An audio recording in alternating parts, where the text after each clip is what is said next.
Hello there, welcome to ITV News Meridian. Tonight's headlines in the southeast. The inquest into the death of Kent teacher Stephen Diamond. 4 years on, his wife hopes he'll finally be recognised as a victim of the infected blood scandal. I think the key issues are the cause of death, that it truthfully records that the ultimate cause of death was the contaminated blood products, or the use of contaminated blood products, because so many of the death certificates don't include that.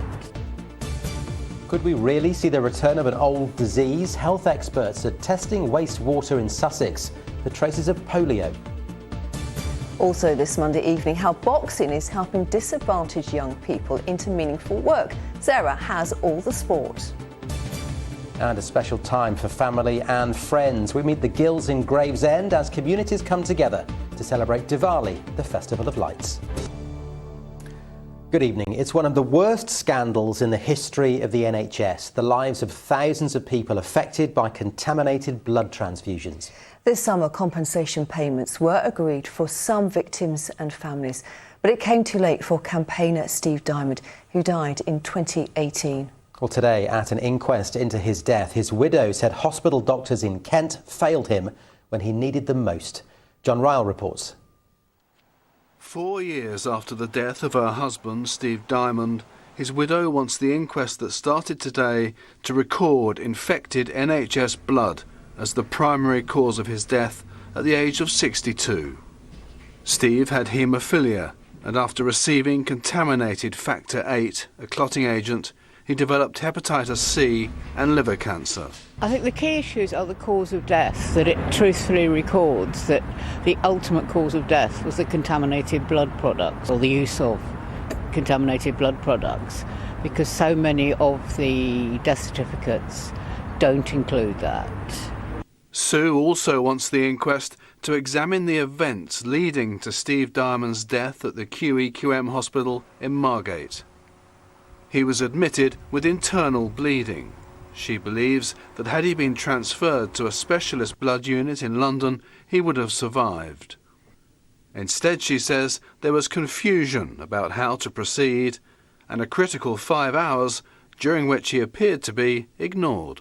She went from being told at about somewhere between 2 and 3 o'clock that he didn't need to go to London, to being told that the only thing that could save him was if they could get him to London. Now, between 2 and 3 o'clock, they might have gotten to London safely. By 8:30, it was too late. And what happened in that time?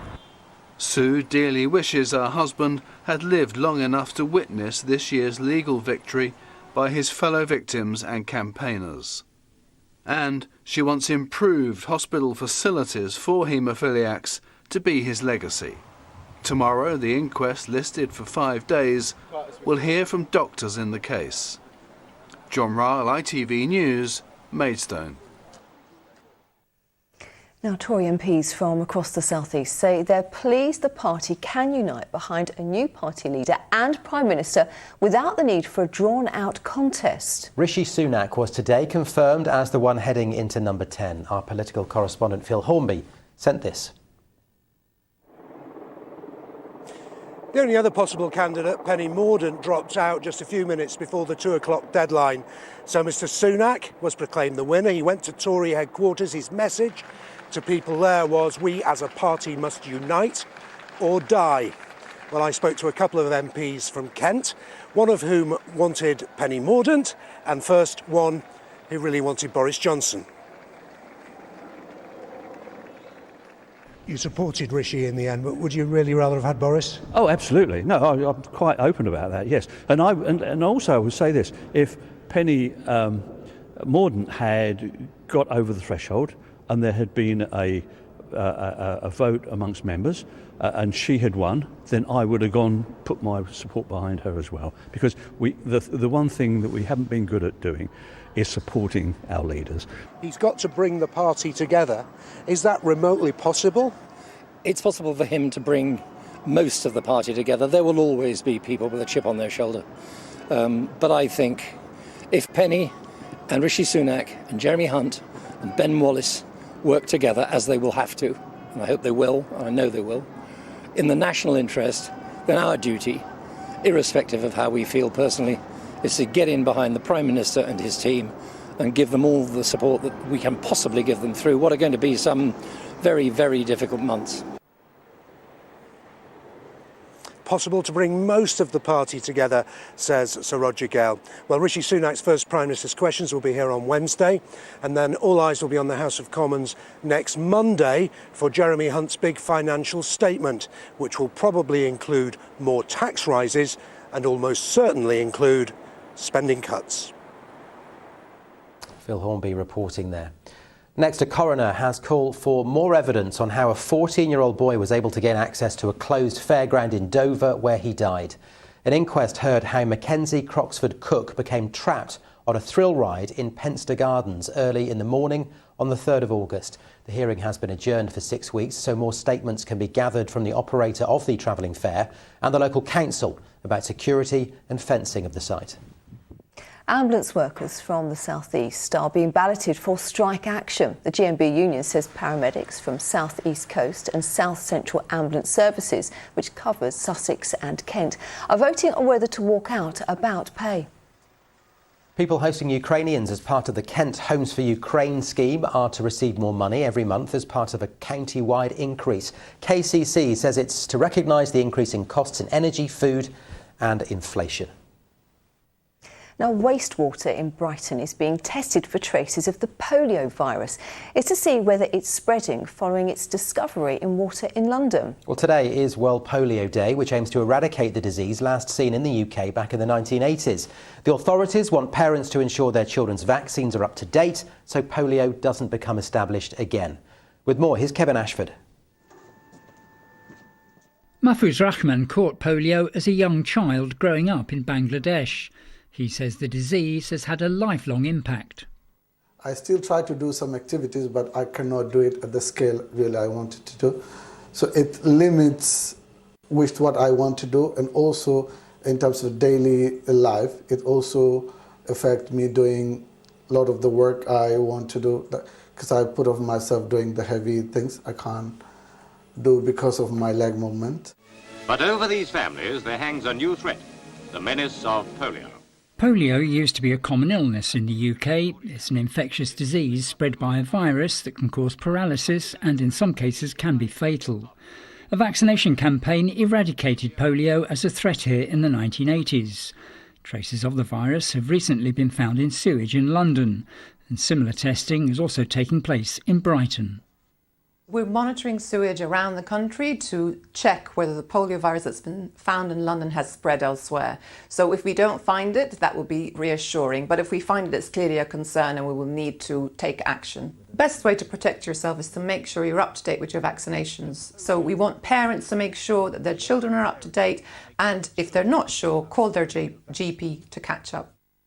In the South East, just over 94% of 2-year-olds have been vaccinated against polio, according to the latest government figures. That's above the national average, but below the target recommended by the World Health Organization. The effects of previous polio epidemics are still being felt. In some cases, the symptoms didn't show until years after the original infection, a condition known as post-polio syndrome. This charity supports those affected. That is a big challenge we have as an organisation. You go to a lot of places. I go to a lot of events to represent the fellowship, and the first thing people say, polio, that's no longer a problem in the UK, is it? And I said, that's right, it's not longer a problem. It's not a current problem, but there are up to about 50,000 survivors who still need our help. And let's not forget the survivors. The polio virus that's in circulation is only a threat to the unvaccinated, which is why the authorities are urging everyone to get their jabs. Kevin Ashford, ITV News. And with regards to the Brighton testing of sewage, the results will be revealed next month. Now you're watching ITV News Meridian. Coming up, calm after the storms. And with all the turbulent weather of yesterday now safely out of the way, I'll be back later with the full forecast for the week ahead. And whose baby is this? A welcome arrival for one of our own. Meet little Alexander a little later. And you can, of course, catch up with all our news today on our website. itv.com/meridian is the address. You can call us. There's the number, 0808 1010 095. And as ever, you can follow us on social media.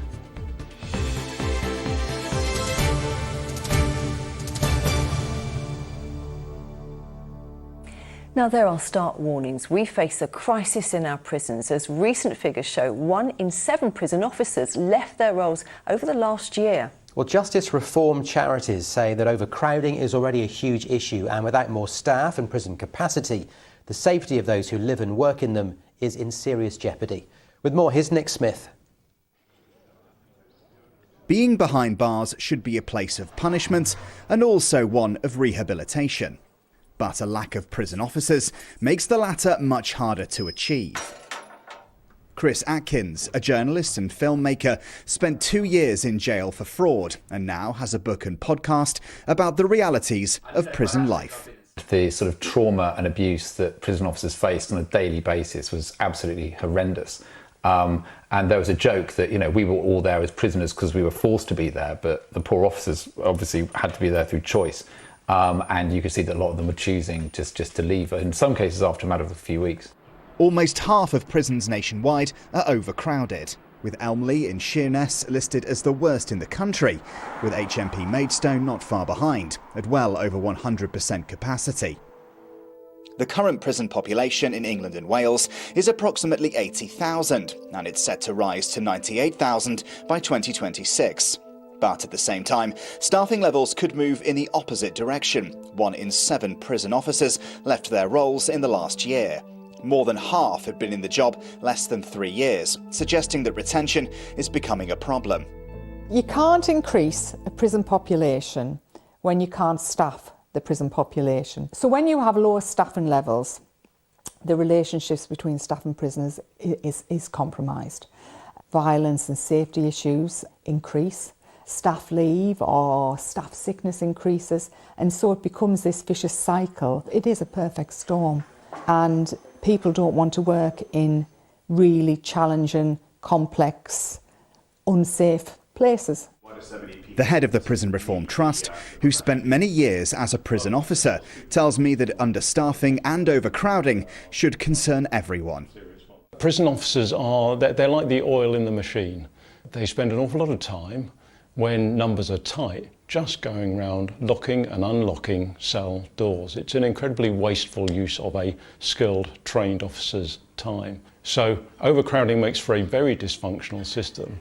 And it increases the risk to all of us because people are coming out without having had the help they should have, without preparation for their release, and also, frankly, very disillusioned by a system which locked them up, but then treated them without justice once they were in prison.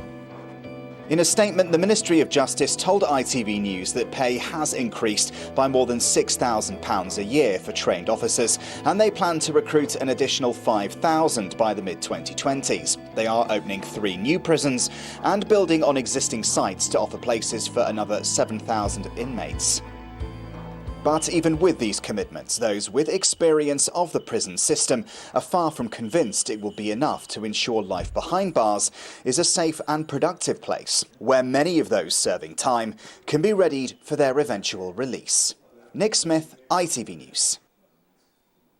Well, the ITV Evening News continues with the national and international news at 6:30. For more on this, let's go to London for Mary Nightingale. Coming up in the programme, Conservative MPs elect their new leader. Rishi Sunak will be our next Prime Minister, the first British Asian to reside at number 10. His challenger, Penny Mordaunt, withdrew from the Tory leadership race minutes from the deadline after struggling to get enough support. How have the markets reacted, and what do voters make of Mr Sunak? We'll be live from Westminster and across the country. Will you join me for those stories and more at 6:30? Now, a unique exhibition of work by black artists has gone on display in Sussex. It explores their reactions to the phrase playing the race card. Well, the show is running during Black History Month, as our Malcolm Shaw found out. These powerful and varied images have one thing in common. They're all the work of black artists exploring their feelings about the often dismissively used phrase, playing the race card. If you're constantly being told, well, you're just playing the race card, that doesn't really exist, or you start to question what's happened. So that's one general reason that it's important. But what interests me is that it's an opportunity to have the discussions that need to happen about racism. Tatenda Michael Manyarara used the format of an optician's chart to deconstruct terms of racial abuse. Each letter makes a word that black people have been called to label them as less as human, as less than. And because of that, I put this to say, even though that is what they say I am more than what they say I am and more. Dorcas Magbadello's work, called Anita, is vibrant and celebratory. My work is about joy and about black women experiencing joy, and I don't think that I have to show a happy, smiling person all the time, but I think that you can get that sense of freedom, that sense of being completely comfortable in yourself. Femi Dawkins' piece recalls the pub game Aunt Sally, which traditionally used a black head on the top of the skittle to be knocked down. Even though the head is no longer there, and the intention perhaps is lost on ignorance, it still exists as Aunt Sally, and so that's why it's there.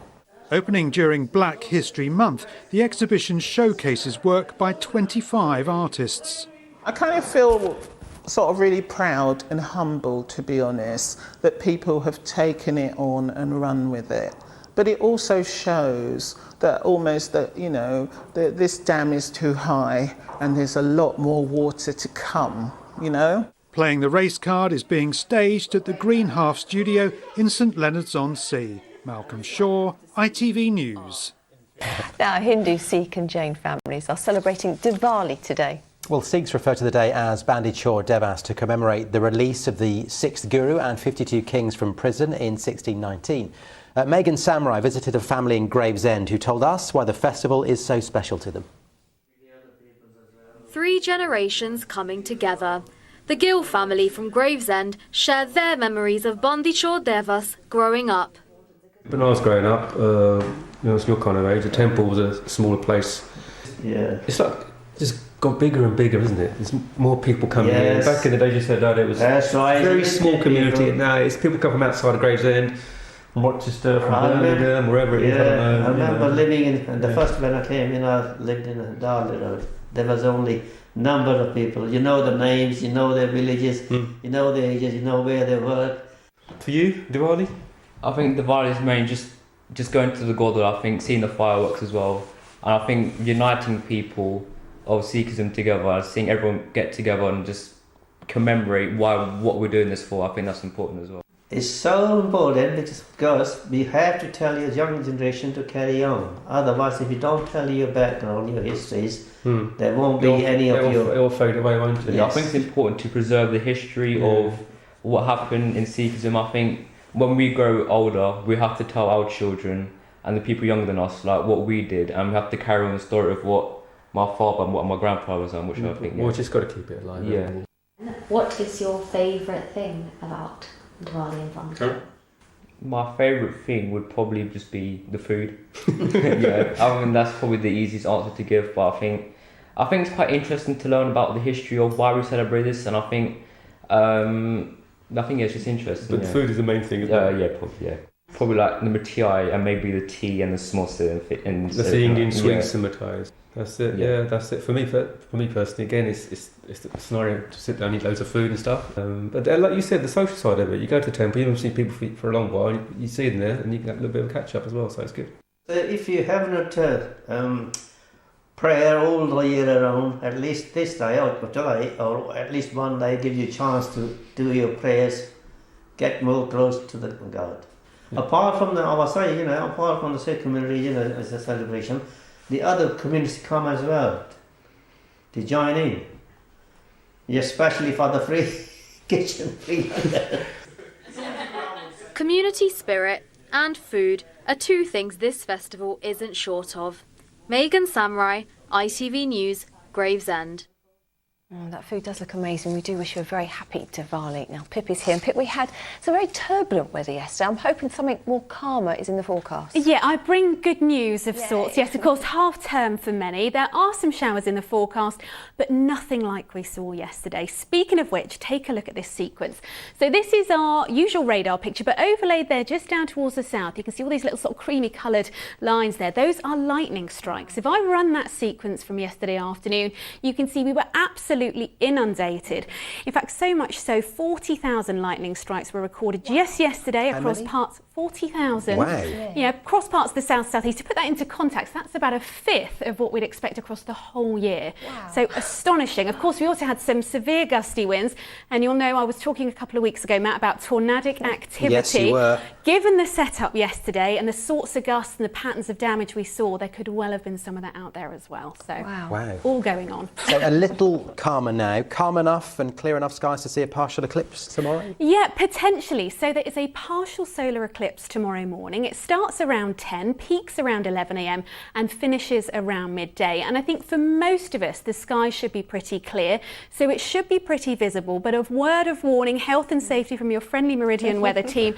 Don't go looking straight at it. But may I suggest, it's half term, make a pinhole camera. Yeah, do you remember those? Yeah, I do. Bit of white paper, little pin. Yeah, bit of brilliant foil. idea. That's what we're all doing tomorrow then. That's it. It's tomorrow, so enough. Let's get a look at the full forecast. Here's Pip.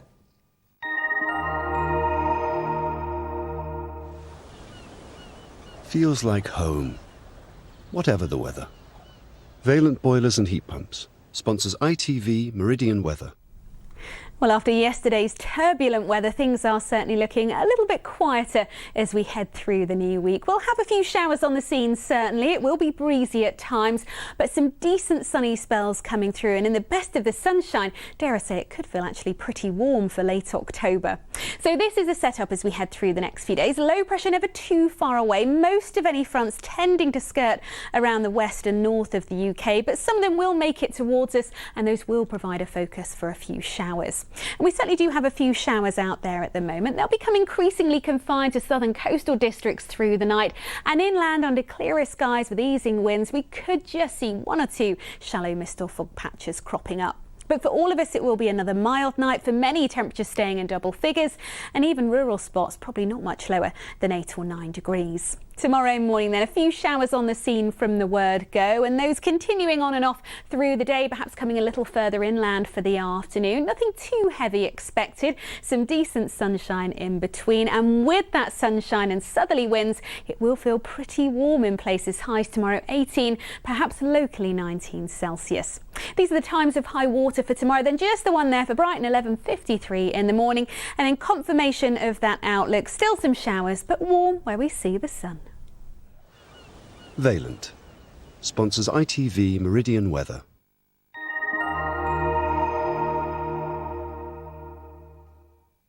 Now, before we go, we want to wish the very best of luck to Meridian's Pride of Britain award winner, Chantal Rashbrook, who's attending the glitzy award ceremony, which is being held tonight. Chantal from Deal has raised £175,000 for breast cancer support through her Clifftop Challenge event. She'll be mingling with the stars at the event in London later, where she's also nominated for National Fundraiser of the Year. You can watch the awards on ITV on Thursday at 8. We wish her the very best of luck. It's good, doesn't it? Very glitzy. Yes. And also, we've got some very happy news tonight, because we'd like to congratulate weather presenter Holly Green on the birth of her very beautiful son. Holly and husband Matt are now proud parents to baby Alexander. Look at that, what a beautiful picture. Cute. I'd not seen that before. He's That's brilliant. beautiful, isn't he? Little thing. 2 days late, who weighed in at £7 5 ounces, a brother for 2-year-old Josephine. Alexander apparently arrived very swiftly. Holly made it to hospital, and he arrived in just 5 minutes. 5 minutes? Yeah, that's pretty good going, isn't it? No waiting around there. He was coming. Well, Mum, baby, Dad and sister are all very good, we're glad to say. So well done, Holly, and congratulations to you all. Just brilliant. That is it from us. The ITV Evening News is coming up next with Mary Nightingale, of course. But for all of us here, thank you for watching. Have a lovely evening. Bye-bye. Bye-bye.